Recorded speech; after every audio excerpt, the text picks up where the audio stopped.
Welcome to a live broadcast of a debate between the candidates for Washington's 8th Congressional District in the House of Representatives. Tonight's debate comes to you from McConnell Hall on the Central Washington University campus, with a special thanks to the Seattle City Club's Washington State Debate Coalition, in partnership with TVW, the statewide public affairs network, and KCTS 9, Crosscut. We also want to acknowledge the generous support of our many media partners and our sponsors, including AARP of Washington and Puget Sound Energy. Good evening, everyone. I'm Hannah Kim from Fox 13 News. I will be your moderator for this 8th Congressional District debate. I'm joined here by three local journalists, Madison Wade from King 5 TV. We've got Tracy Dial from KNDU TV and David Hyde from KUOW Radio. We will be asking the two 8th Congressional District candidates, Matt Larkin and Congresswoman Kim Schrier, questions about a number of issues important to you, the voters. As you watch the debate, we invite you to join the conversation on social media using the hashtag you see on the screen there, WALX, and the rules are simple. Each candidate will have 90 seconds for an opening statement and 60 seconds for a closing statement. Candidates will then alternate between having 60 seconds to answer initial moderator questions and 45 seconds for rebuttal per question. Also, please cite your sources. Talk about your own values instead of attacking your opponent's values.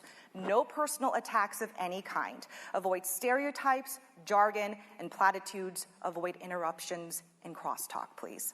To the audience here today, we welcome you. You are here to learn from the candidates about where they stand on these important topics that impact you every day. Please remain silent throughout the debate, except to applaud at the beginning and at the end of this event. Take your time now to silence your cell phones. Anyone making noise, disrupting this debate, or any fellow audience members here will be asked to leave this auditorium. We tossed a coin backstage to determine who would make the first opening statement. And Mr. Larkin, you won that toss. So please present your opening statement. You have 90 seconds. Thank you. Thank you to the panel, and thank you to Central Washington University and to the Congresswoman for being here tonight. I have roots in this state. My family homesteaded here over 165 years ago. They came over on the Oregon Trail. They planted deep, deep roots here. And I'm proud of this place. I love this state. I have a business. I'm a co-owner of a family manufacturing business that makes Waterworks pipeline products. We bring clean drinking water proudly to people all around the world. And we're proud of what we do. And we're proud that we make our products here in the United States. My wife, Shelley, who's here tonight, and I are raising our 4 little kids. We have a 12-year-old Mac, a 10-year-old Miller, a 7-year-old Harrison, and a 4-year-old Isla Drew. And we're raising them in a state that we don't recognize anymore. For too long, we've had rising crime, homelessness, drug abuse. We've had rising inflation that seems out of control and gas prices that are hard to even comprehend right now. We don't need another 2 years of the same direction. We need to switch course. And if I'm elected as your congressman, I promise to roll up my sleeves on day one and get things back under control. I'm proud of Washington State. This is the most beautiful place on earth. But I want my 4 little kids to be as proud of this state as I am. And we're not headed in that direction right now. But I'm an optimist. And I think with your help and with a lot of changes, we can put our best days in front of us. Thank you. Thank you. Your time is up. Congresswoman, your 90 seconds starts now.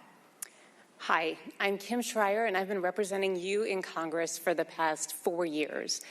Before that, I served the 8th District as a community pediatrician, taking care of children and families for almost 20 years. And I've brought that same spirit of service to Congress, going to bat for my constituents like I always did for my patients. And that means working with both parties to deliver real results that matter. I've had 14 bills signed into law, 8 signed by President Trump, and 6 signed by President Biden.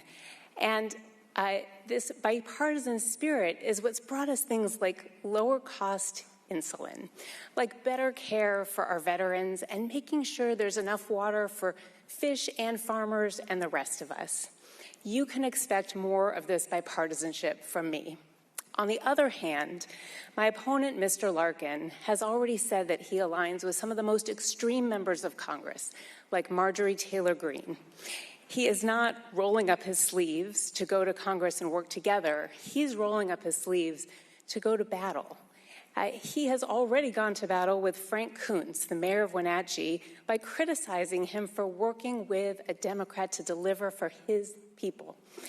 This is not what we need more of in Congress. I will continue to be the bipartisan voice that you expect to move the ball forward and deliver for you. Thank you. All right, thank you to you both. Let's get started here. So each of us will be asking questions pertaining to a specific topic. We'll start with David when it comes to elections and voting rights.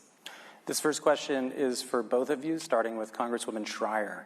Earlier today, U.S. House Speaker Nancy Pelosi's husband was assaulted with a hammer at his home.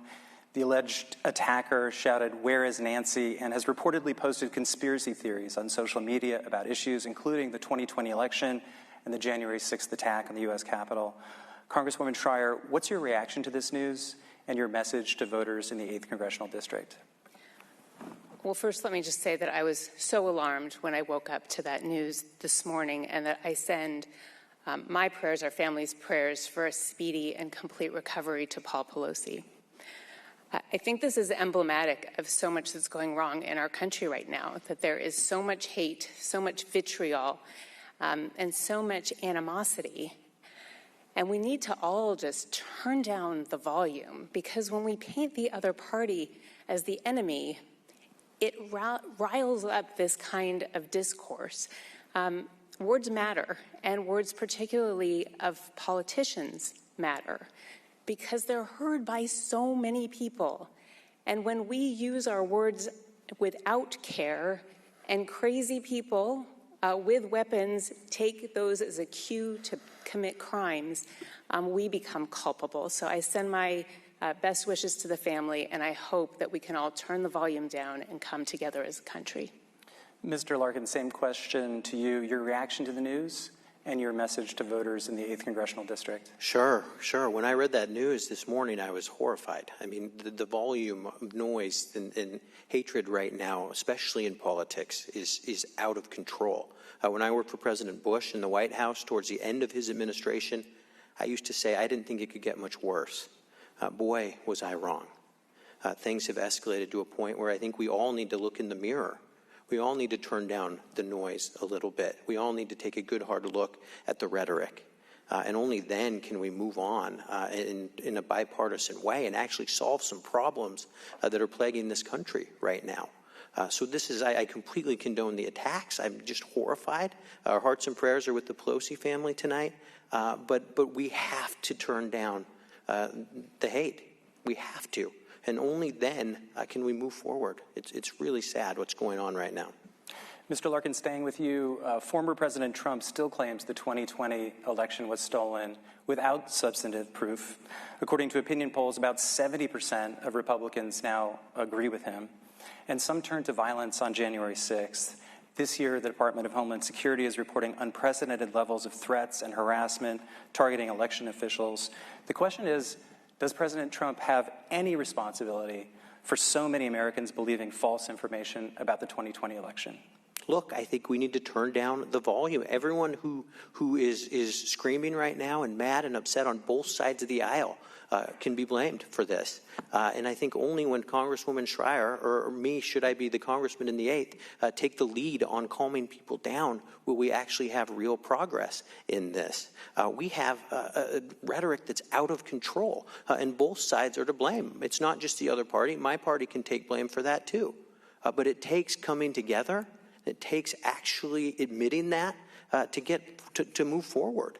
And frankly, the kind of stuff that we're seeing out of D.C. and the rhetoric needs to stop immediately. Dr. Schrier.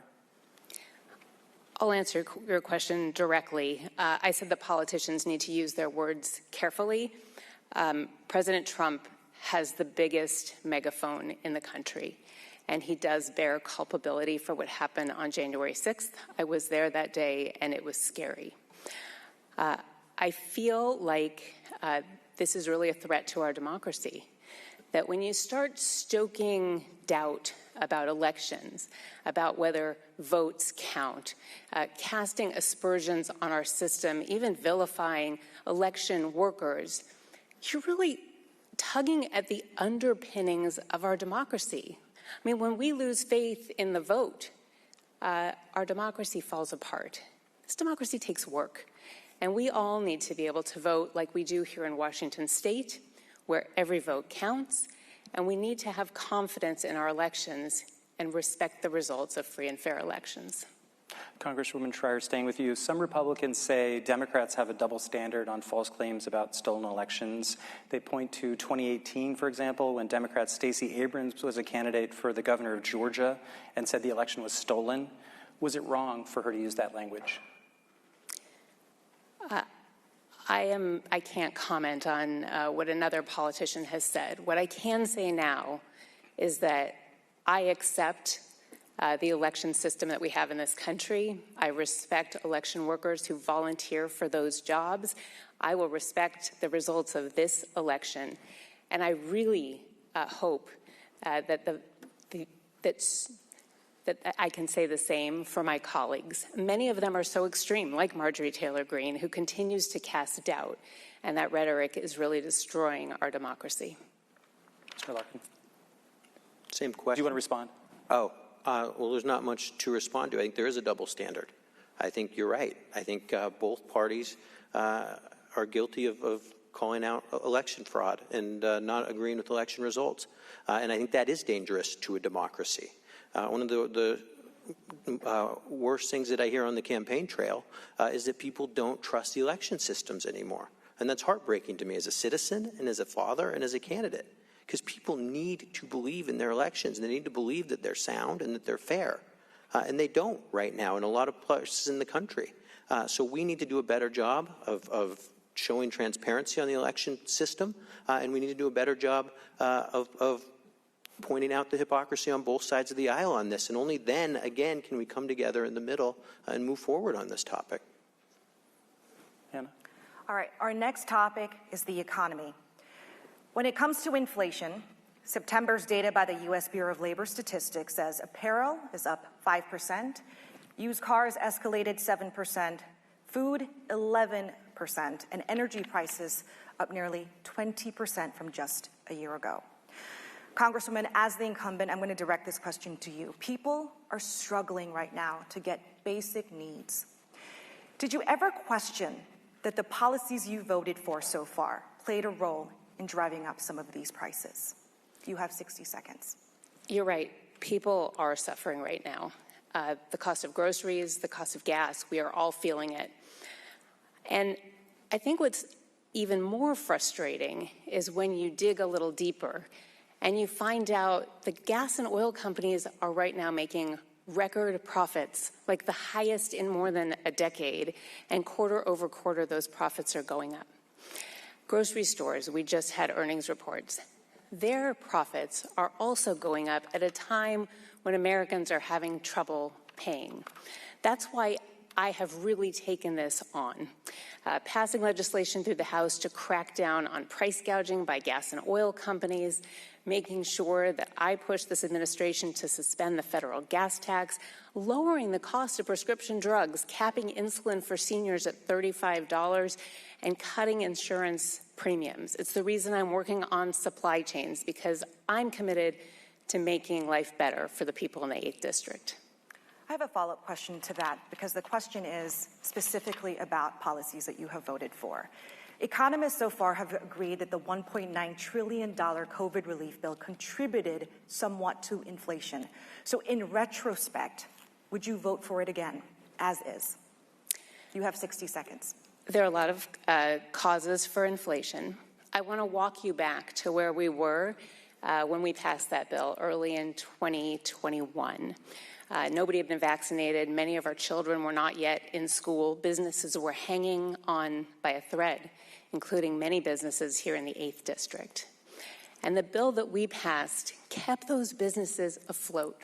It rolled out vaccinations all across this country that got us back to work and got our children back in school safely where they remain today. It rescued our economy, and it helped our economy bounce back faster than any other economy in the world.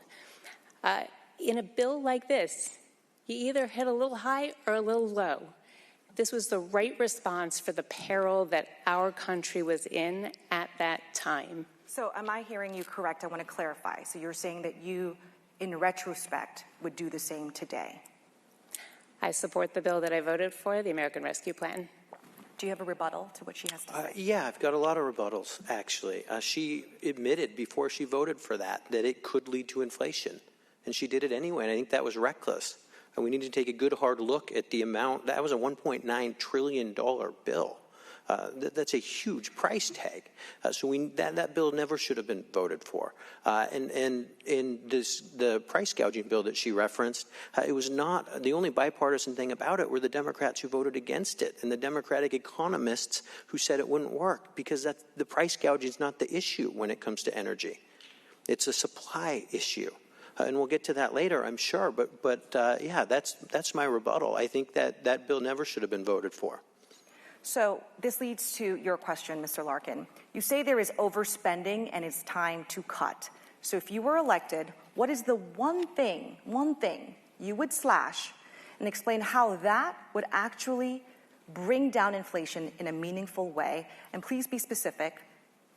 60 seconds. Sure. Well, I tell you, I'll start by saying I wouldn't have voted for any of the trillion-dollar bills that have come over the last 2 years, including the $1.9 trillion bill, including the Build Back Better bill, which was $2.3 trillion. I think there's a whole bunch of things that we need to take a good hard look at. And as a business owner, when I get to Congress, I plan on looking at everything line by line on the budget and going with the pen and looking at how we can cut, how we can rebound from this disaster of inflation that we're seeing, and not just go along with my party 100% of the time. My opponent votes with Nancy Pelosi and Joe Biden 100% of the time. That's not in line with the American voters here in the 8th Congressional District. One thing I would look at immediately are the IRS agents that were just funded, to your question. We just hired 87,000 more IRS agents in a time when we're sliding into a recession. That's reckless. They're going to be auditing all of the folks in the middle class, squeezing them at a time when they can't afford to be squeezed. And that's not okay. So there's going to be a whole bunch of things that I go over in the budget. Mr. Larkin, you're out of time. Would you like to rebut that? I would. A couple things. We heard a lot of talk about cuts, but we haven't heard any specifics except one on how Mr. Larkin would address inflation. There's a lot of talk about it and a lot of blame, but he's only offered one solution, which is cutting wages in half for the lowest earners here in Washington state. He would like to cut the minimum wage from where it currently is at $15 an hour down to where the federal minimum wage is at $7.25 at a time when Americans are having trouble affording everything, as we talked about a moment ago. That's unconscionable and outrageous. One of the things that the Congresswoman has said about you in the campaign is that some of your cuts would also cut down on VA benefits. How do you respond to that? It's an absolute fabrication. I'd like to take this moment to respond to every veteran in Washington state. I will not cut veterans' benefits, period. I'm actually excited to give veterans better treatment, more treatment, better care. And let me be also clear that I'm not going to cut Medicaid, Medicare, or Social Security. This is a time when people are depending on those things. They've paid into it. They've earned it. They deserve it. So let's talk gas prices now, impacting so many of us. What can we do moving forward that will actually make a difference now, sooner than later? First, let me just clarify, Mr. Larkin, those were your own words, that the only government spending on health care should be... Is this a rebuttal? It's the beginning of my next question. Or it could be a rebuttal. Do I get a rebuttal on everything? Go ahead. My rebuttal is, these are your own words, Mr. Larkin, that the only government health care spending you said should be Medicare and Medicaid. And that leaves out our veterans. It throws them under a bus. I, on the other hand, have been working hard to make sure our veterans get the best care they can at the community-based clinic in Wenatchee. I got $100 million with my colleagues for an additional clinic at American Lake, and I'm making sure that this administration, I've gone toe-to-toe with them, that they do not roll out this electronic health record system until they get it straightened out. We're out of time, Congresswoman. In Spokane. Thank you. Let's talk about gas prices. Yeah. Plan going forward to address it now rather than later. Yeah. So, it's interesting when we talk about gas prices. First of all, the profits that oil and gas companies have been making off of our backs are astonishing and, frankly, repulsive. And so I got to grill oil executives in a committee hearing, and I asked every one of them, hey, can you just turn back on the oil rigs you turned off during the pandemic? Simply make supply match demand, because demand was picking up as we all got back to work. And every one of them, they said no, that their obligation was to their shareholders and that this was for stock buybacks. That's wrong, it's unconscionable, and it's the reason that Representative Katie Porter and I together wrote a bill to crack down on price gouging by oil and gas companies. Thank you. What is your response to gas prices? Well, they need to come down. They're out of control right now, and we've got to do something about it. But it's not price gouging that's bringing them up. It's this war on domestic energy that we've been seeing from Kim Schrier, from the Biden administration, and from Nancy Pelosi. On President Biden's first day in office, he declared war on energy independence, and he dried up all of our drilling and Keystone Pipeline projects that are going on here domestically. That led to a shrinking supply, which led to a greater gas price and led to shortages. These are the problems. And what the Congresswoman has said in the past is that if you don't think that Vladimir Putin is the only one to blame for the gas prices, you're un-American. A few weeks later, she was blaming the oil companies. I don't know who she's going to blame next, but at some point the buck stops with those in leadership, those who are sitting at the steering wheel of the car. We need better policies. Would you like to rebut? I blame the gas and oil companies. They're price gouging, and they're making record profits while we're suffering at the gas pump. Period. End of story. I do want to follow up, though. Both of you have kind of pointed fingers here, you to oil companies, and you're saying that we are not doing enough domestically. But what plan moving forward? I don't think there's an answer there from both of you. If you want to answer that again, what policies can you do moving forward that you think will help Americans with gas prices? Look, there's several things that we've already done. The president released from the Strategic National Stockpile.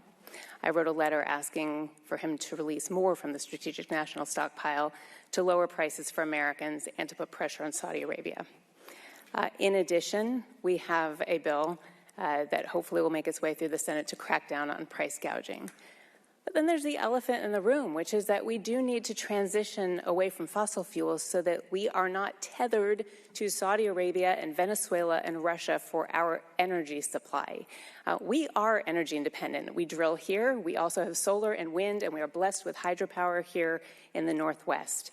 This is why we passed the biggest climate legislation ever to invest in jobs right here, in research right here, to build a clean energy economy and not be reliant on dangerous countries. Mr. Larkin, would you like to respond more?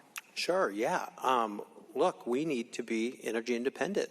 That's the solution. That starts by drilling where we can drill as cleanly as possible here domestically in North America. But that starts with a multi-prong approach as well, from solar, wind, energy. All of these things are good. Hydro is good. We need a multi-prong approach to this. But draining the federal oil reserves is a dangerous thing to do. Those are set in place for an extreme emergency, global catastrophe, war, things like that. Calling to drain the energy reserves is during a non-wartime for the United States is dangerous. It's a bad decision, and I think it shouldn't have been done. All it did is lower prices temporarily. It was a Band-Aid when we needed a cast. So I'm in favor of all of the above energy approaches and look forward to empowering private industry to actually solve these problems. We have to move on now, and it's about abortion and reproductive rights. And we go to Madison Wade for that. Hannah, thank you. Since the overturn of Roe v. Wade, reproductive rights and abortion has been a center of conversation for many campaigns. Both of you have been vocal about where you stand on this issue. I first want to start with you, Mr. Larkin. Some lawmakers in Congress believe the 10-year-old Ohio girl who crossed state lines to receive an abortion in Indiana should have had to carry her pregnancy to term. You said the only time abortion is justified is to save the life of a mother, not including cases of rape or incest. If you were to help draft a federal ban on abortion, what exceptions or limits would you want to include? Look, this is a deeply personal topic. I understand the emotion behind it on both sides of the aisle. I do. I completely understand why you could be passionately pro-choice. I do. And I understand the logic of someone who's passionately pro-life. We need to be affirming and defending life in this country as much as possible. But let me be clear, nothing is changing in Washington state. Women are not losing access to safe and legal abortions, nor will they. The court has ruled this is a state's issue, and I'm extremely happy with it being at the state level. I'm not planning on going back to D.C. and pushing for a federal abortion ban. That's not in my topic playbook. I've got other things to worry about. The destroyed economy, the reckless spending, the energy prices, the food prices, the gas prices. These are things I'm going to be focusing on in Washington, D.C. Congresswoman Schrier, response? When the Supreme Court overturned Roe, that was a devastating decision. It was a gut punch for American women who have had the right to a safe, legal abortion for 50 years. And now girls have fewer rights than their mothers or their grandmothers. And what we're seeing across the country is legislatures taking away the right to an abortion, banning it in some cases from the moment of conception and with no exceptions for rape or incest. And although my opponent states differently now that he is in a general election, that is exactly what he supports. And you already noted that he has said with no exceptions for rape or incest. It's outrageous, it's extreme, it's out of touch, and I want to be clear that such a ban would affect us here in Washington state, that a national ban would override the protections we have in Washington state. Don't be fooled, it's an extreme and dangerous agenda. And we want to stay with you, Congresswoman Schrier. You support a federal law to protect the right to abortion, as you have stated. Should any exceptions be written into law that protects the right to abortion?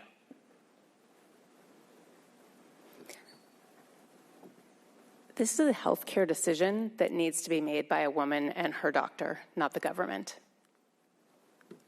Response, Mr. Larkin? Yeah, we know her position on that. She's voted twice and co-sponsored a bill allowing for abortions up until the moment of delivery, for any reason whatsoever, federally funded. What that means is gender selection could be a reason. That means if you're a minute from having a baby and it's a girl and you wanted a boy, you can terminate that baby's life minutes before delivery. That's an extreme position. That's extreme to 90% of the American public. So I'm not the extreme one in my position here. Please keep it down. Congresswoman Schrier? Yeah.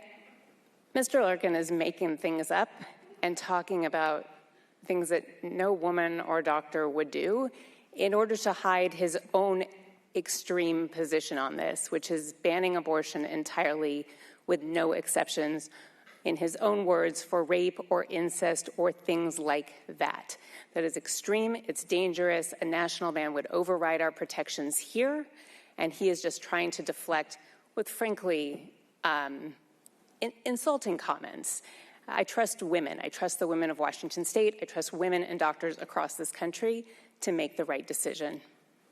Congresswoman Schrier, thank you. Mr. Larkin, thank you. Thank you. All right, another big topic right now for a lot of people is crime, and we go to Tracy Dial. Thank you, Hannah.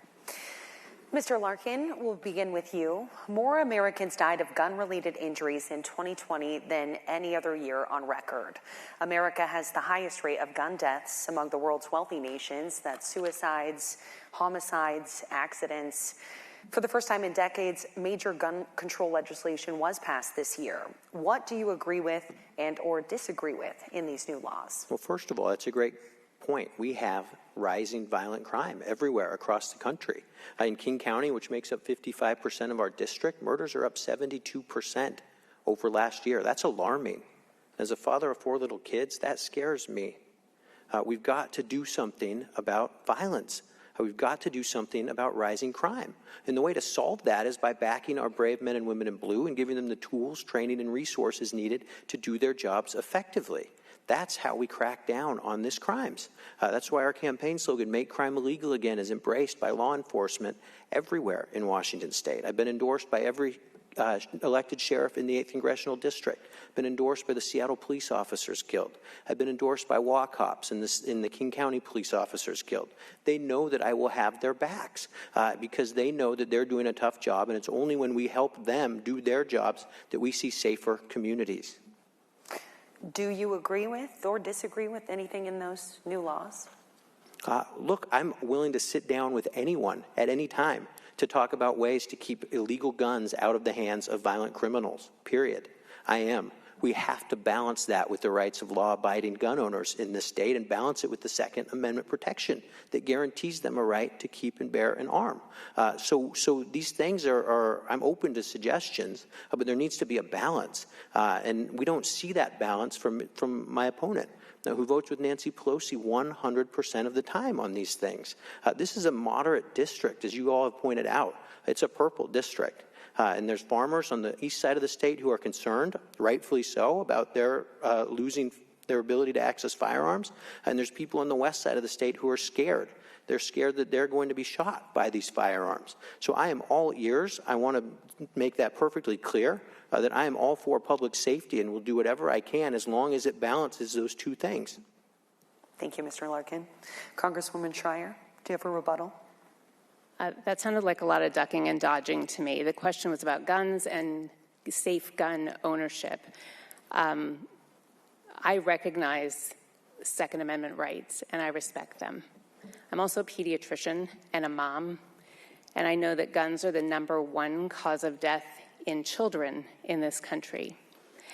And that is why we need safe gun ownership legislation, much like what we passed through the House, the Senate, and was signed by the White House. These are common sense steps.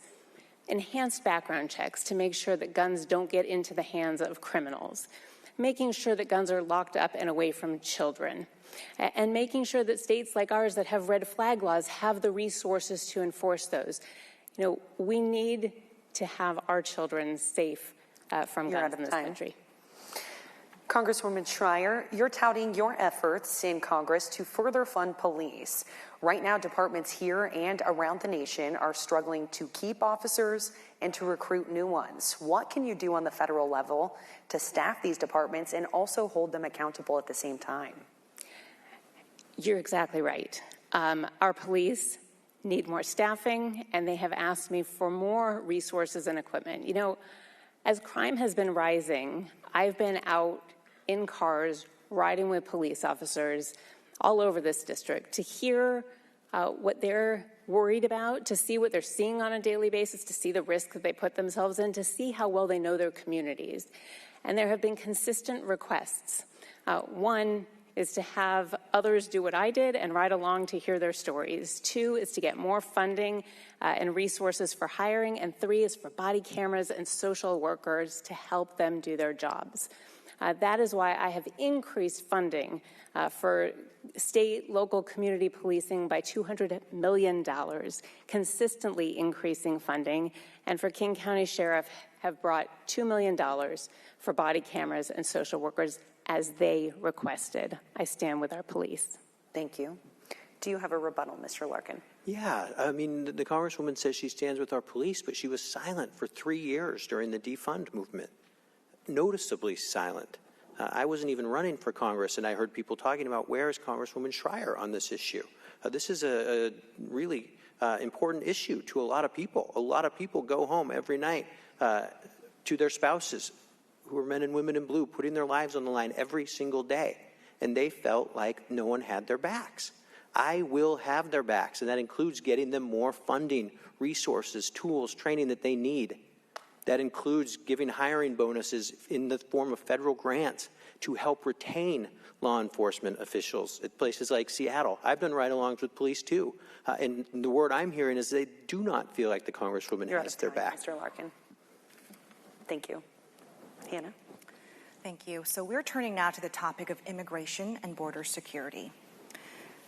When it comes to illegal immigration, according to CPB, there are more than 2.7 million undocumented immigrant crossings by the end of September of this year. That means there are more than 1 million more crossings this year than in 2021. First part question of that is this situation acceptable? If not, how do you suggest we change it? We're going to start with you, Congresswoman. Yep, the situation at our southern border is chaotic and totally unacceptable, and I have pushed this administration to get organized and get the resources we need for Border Patrol to have a safe and orderly process at the southern border, certainly before reversing Title 42. We need also to have a humane system of immigration. We need to have adequate staffing at the border, judges to hear stories so people making a legitimate case for asylum can come, have their case heard, and be given a quick yes or no, you can stay or you need to go back.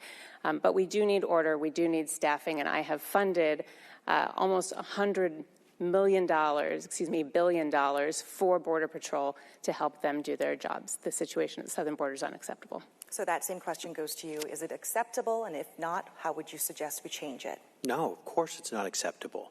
I mean, we have fentanyl flowing up through our southern border at record levels. It's the #1 killer of people aged 18 to 45 in this country. We lost the son of a close family friend not too long ago to a fentanyl overdose. And now they're color coding it so it looks like candy. And my wife and I are scared to death that my little girl, my 4-year-old, is going to put one of those in her mouth and be dead within 60 seconds. She finds it in a park or finds it near a Halloween bag. These are scary, scary times. We have a crisis at the southern border. And when your ship is sinking, you patch the holes in the ship. Then you figure out what to do with the water that's in the ship. We need to patch our southern border. It is open, it is broken, there is chaos, and we need to do something about it. Then we need to reform our immigration system. I've been working with a friend of mine, Fernando, on getting his immigration cleared here in this country. Guess how long he's been waiting? 12 years, and he's done everything right. He's been waiting 3 years just for a court date. That's not right. He deserves better than that. So you brought up fentanyl, and that leads to my next question. The DEA says fentanyl is the single deadliest drug threat our nation has ever encountered, and it's pouring in through the southern border. Outside of the suggestion that we are going to fund Border Patrol more, because that is something we have heard before, what new idea would you bring to the table if you were elected to stop fentanyl from pouring into the southern border? Sure. Well, first of all, we beef up our southern border. We do that not just funding Border Patrol. We do that by building a strong system where people can't get across. We need to make it hard for people to get in illegally and easy for people to be here legally. That's how I view this. It's quite simple. You don't want to incentivize the bad behavior. You want to incentivize the good behavior. But we need to enforce the laws that are on the books more and actually hold people's feet to the fire. These drug dealers who are flooding this stuff into our communities. We're not getting hard on drugs at all right now in this country, especially in Washington state. There's a feeling that drugs are legal. Essentially they are. They're de facto legal. And we need to be holding drug dealers accountable. They're the ones flooding these things into our schools, into our kids. These are people that are horrible, horrible people, and they need to be dealt with appropriately. And I think that deterrent factor will make a big difference in cleaning up our streets and getting these horrible drugs out of our children. Follow-up to that, you said that make it harder for people to come in. Mm-hmm. How do you logistically do that when you cannot control people who are willingly and many times risking their lives to get here? Oh, yeah. It's not just drug dealers, let me be clear, who are flooding drugs over the southern border. They're a tragic, tragic story. We have a humanitarian crisis at the southern border. It's out of control. There's sex trafficking. There's human trafficking. It's terrifying. I mean, it's really out of control, and we need to do something to do that. And my opponent has gone along with the Biden policies 100% of the time on this. She hasn't. She says she's pushing back, but if that's pushing back, we need to. I wish you wouldn't push back. We need a new approach to this, and it needs to be drastic because things are dire down there. Law enforcement down there are pulling their hair out We have no real solution to this. And in Congress, I'm going to work across the aisle to get bipartisan support to secure, finally, our southern border. And only then will we see these problems start to go away. But it takes being tough on it. It takes working across the aisle and not voting with your party 100% of the time. And it takes compromise to do that. And that's what I'll bring to the United States Congress. Would you like to rebut? He has repeatedly said that you have voted 100% of the times with your party. How do you respond to that? Well, I've heard those attacks, and they're not true, and I vote for what is good for the people in the 8th District. That means working with both parties, and as I mentioned at the very beginning, I have had 14 bills signed into law in these last 2 terms. 8 of them were signed by President Trump, and 6 of them were signed by President Biden.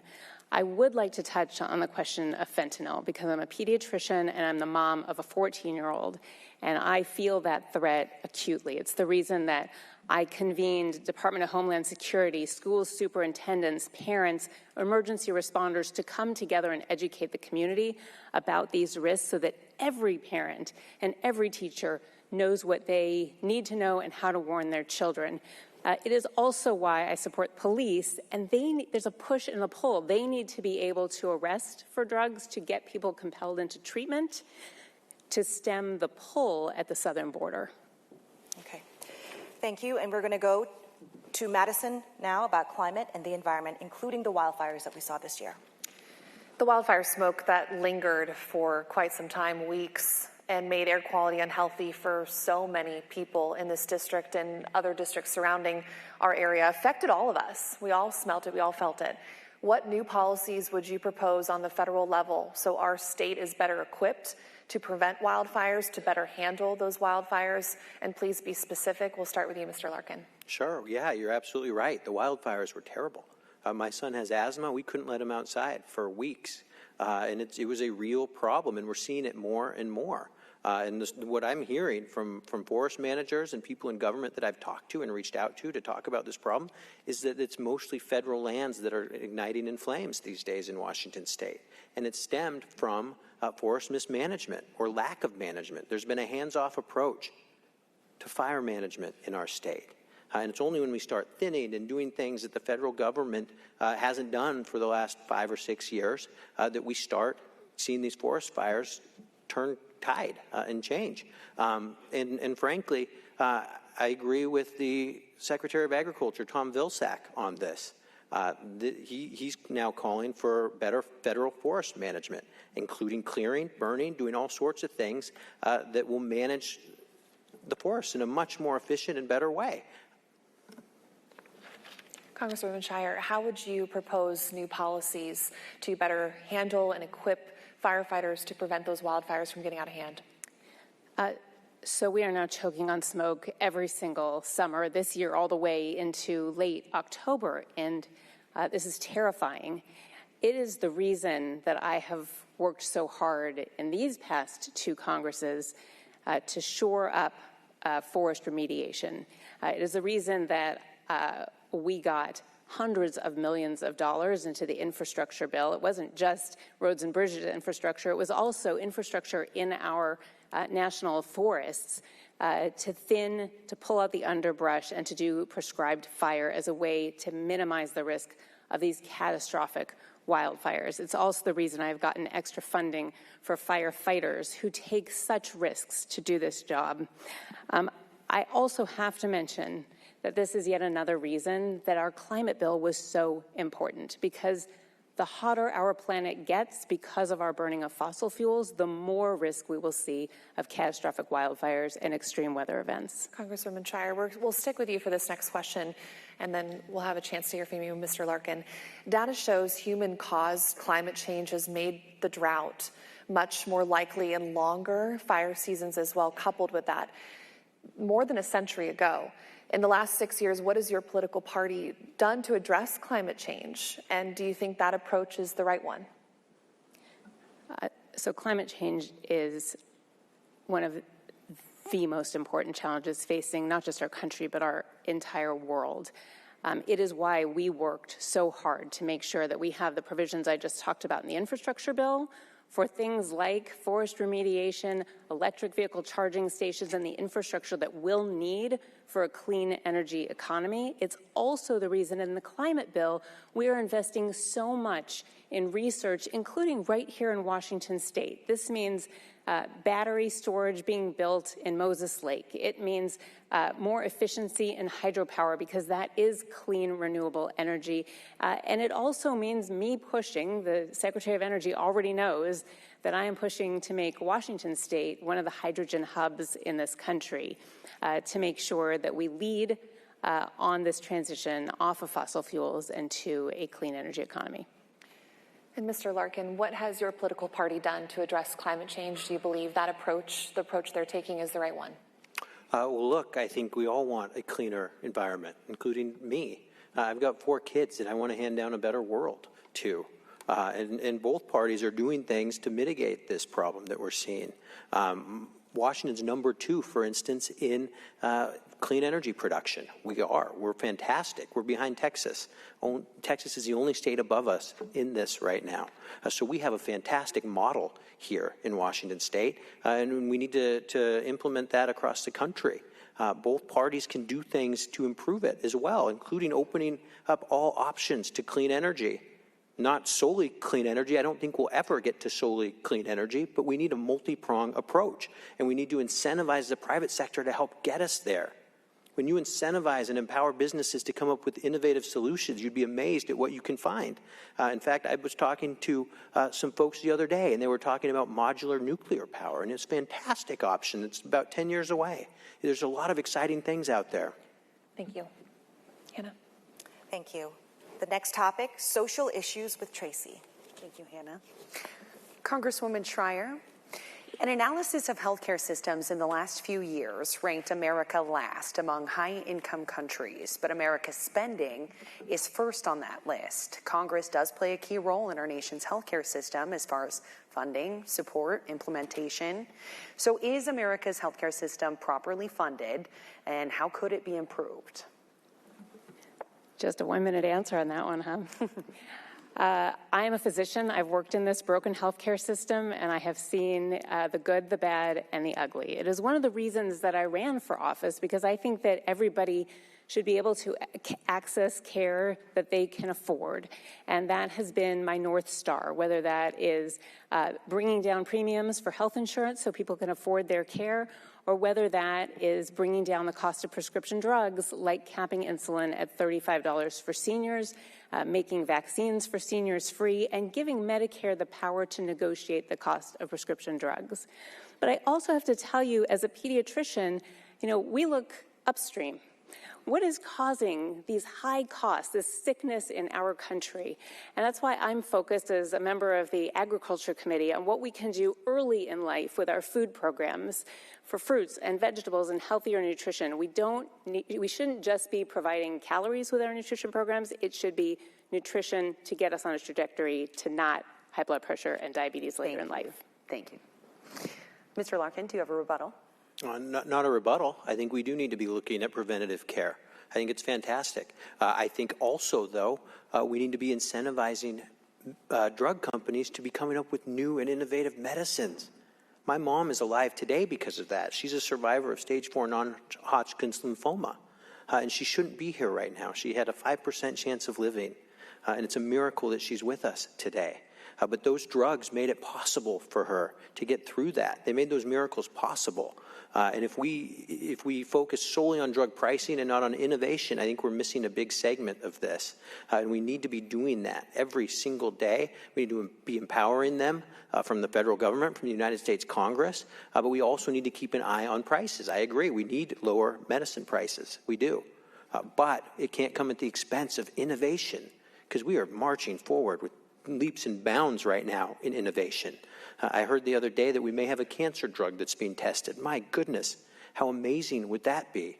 I'm optimistic about our future in this field for sure. Thank you, Mr. Larkin. This Can I next speak question. up about medications? As a doctor, I want to know that my patients can afford the prescription drugs that I prescribe. And Mr. Larkin, even the best medication out there, the most innovative, won't help you if you cannot afford to purchase it. And that is why it was so momentous that we forced pharmaceutical companies to come to the table and negotiate with Medicare to get the best prices for our seniors so they can afford those medications. I will also tell you, as part of that was investing in the NIH into drug research so we can have those innovative cures for things like Alzheimer's and others that are the holy grail. So we need medications we can afford. Thank you. Thank you. We want to spotlight now the 8th Congressional District itself. And for those questions, we want to turn it to David. Mr. Larkin, as you said earlier, the 8th Congressional District is unique. It's not a red Republican district. It's not a blue Democratic district. It's more of a purple district. In fact, one of the only ones left in the entire United States. But when you were running the primary, you called yourself the most conservative Republican running in the race. So my question is, why is the most conservative Republican the right candidate to win this election in the 8th? Well, because what you see is an extreme here. You see my opponent who's voting 100% of the time with Joe Biden and Nancy Pelosi. That's the extreme position. When my opponent, Congresswoman Schrier, first got into this race in 2018, her very first campaign video, her very first one, was ridiculing Congressman Dave Reichert for voting 84% of the time with his party. She thought that was extreme then.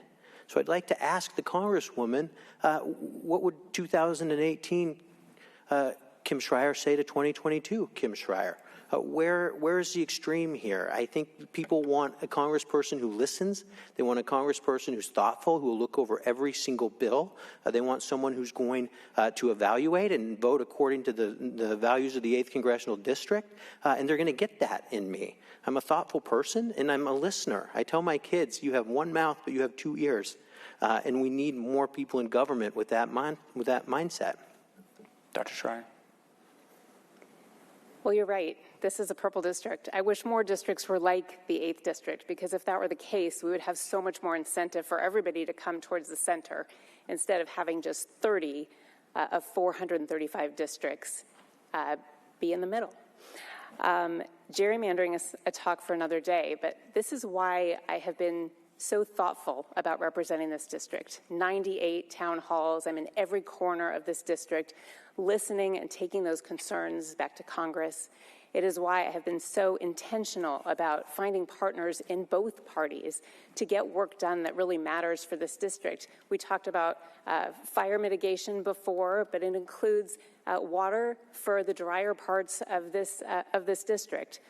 And it is why I am committed to continuing to work with both parties to deliver results for this district. We need moderation at this time, not an extremist like my opponent who aligns with Marjorie Taylor Greene and is not going to Congress to work together. He's going to make political points.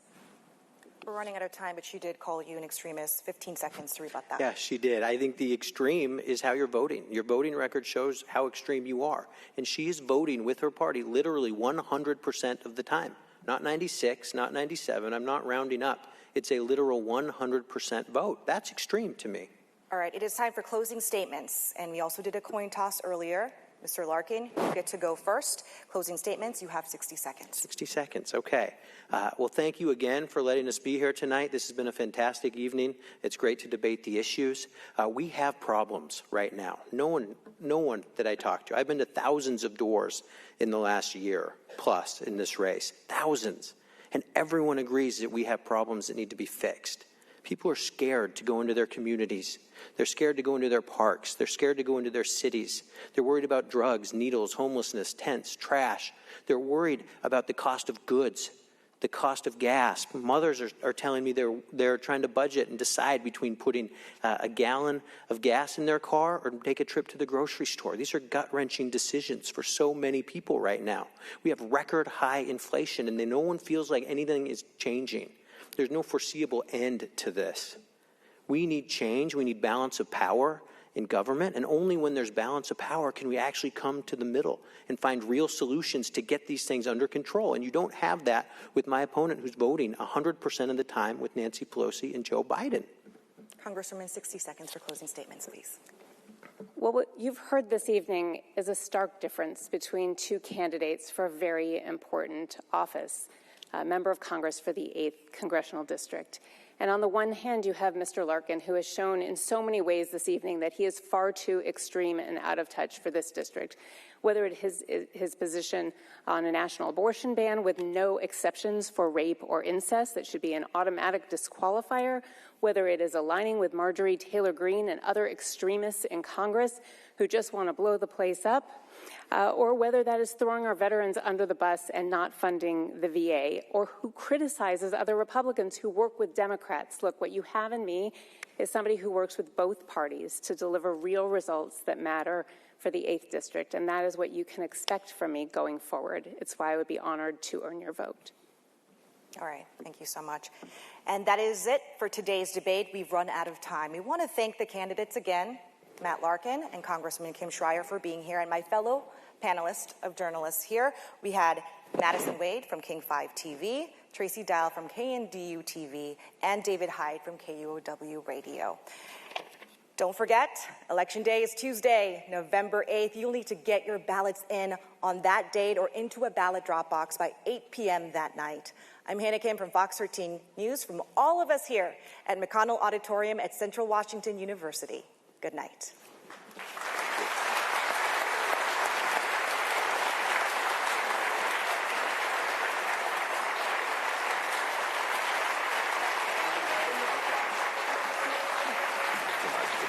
Come to you from McConnell Auditorium on the Central Washington University campus, with a special thanks to the Seattle City Club's Washington State Debate Coalition, in partnership with TVW, the statewide public affairs network, and KCTS 9 Crosscut. We also want to acknowledge the generous support of our many media partners and our sponsors, including AARP of Washington and Puget Sound Energy.